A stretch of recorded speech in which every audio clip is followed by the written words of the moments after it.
तर मनोज जरांगे यांच्या उपोषणाच्या 5व्या दिवशी त्यांची प्रकृती काहीशी खालावू लागल्यामुळे आंदोलनस्थळी अनेकांना अश्रू अनावर झाले। मनोज जरांगेंनी वेळेत उपचार घ्यावेत अशी विनंती अनेक महिलांनी केली।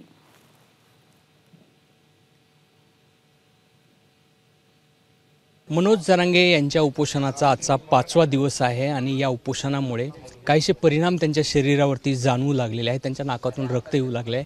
साहजिकच आहे की संपूर्ण आंदोलक किंवा ग्रामस्थ या ठिकाणी खूप भावनिक झालेले आहेत की त्यांनी उपचार घ्यावेत अशी त्यांची मागणी आहे।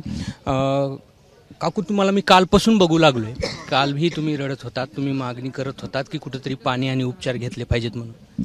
हो, त्यांनी पाणी आणि थोडंफार काहीतरी पाणी घ्यावा अशी आमची अपेक्षा आहे। पण आमच्याच तरी माणसांचा अंत कितपर्यंत पाहायचा आहे? सरकारला विचार करा।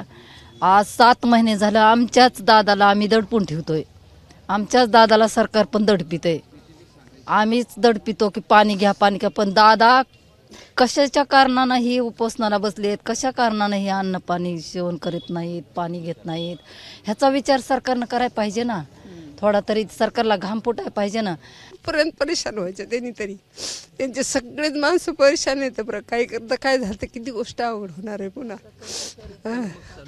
किती तग आम्ही रात्रभर बघतो, नुसतं माशासारखा तर पडा इथंच बसून येत आम्ही। मग असं नाही ना, त्यांनी बी थोडा विचार करावा होता कोणत्यातरी गोष्टीचा। विचार केल्याशिवाय तरी कसं होणार आहे?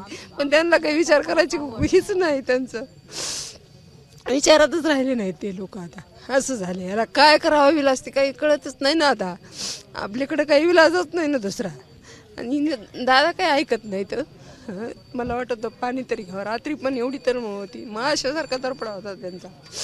पाणी घ्यावा, त्यांनी काहीतरी घ्यावा आणि थोडंसं झूज पाहावं। काही म्हणलं तर म्हणलं घेतच नाहीत, कुणाला जवळच येऊ दिलं नाही। डॉक्टरनं सुद्धा ते धुडकावून लावलं। त्यांचा निर्णय हा खूप ठाम असतो, तुम्हाला सगळ्यांना माहिती। दादाने एकदा कधी निर्णय घेतला तो ठाम असतो, आणि काय कामाचं आहे आमचं ते आरक्षण नंतर गड आला आणि सिंह गेला अशी गोष्ट झाली होणार आहे आमची। दादांना तरी आम्ही कौरक समजावं, पाणी घ्या पाणी घ्या पाणी घ्या, मग सरकारला नाही का कळत?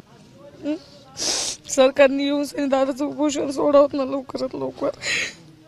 आम्हाला दादा बी पाहिजे, आरक्षण ही गरज आहे आम्हाला काळाची। ते ऐकतच नाही आहेत ते पाणी घेण्यासाठी, तुमचंही ऐकलं नाही ऐकत। दादा खूप जिद्दी आहेत, दादा नाही तर ऐकत।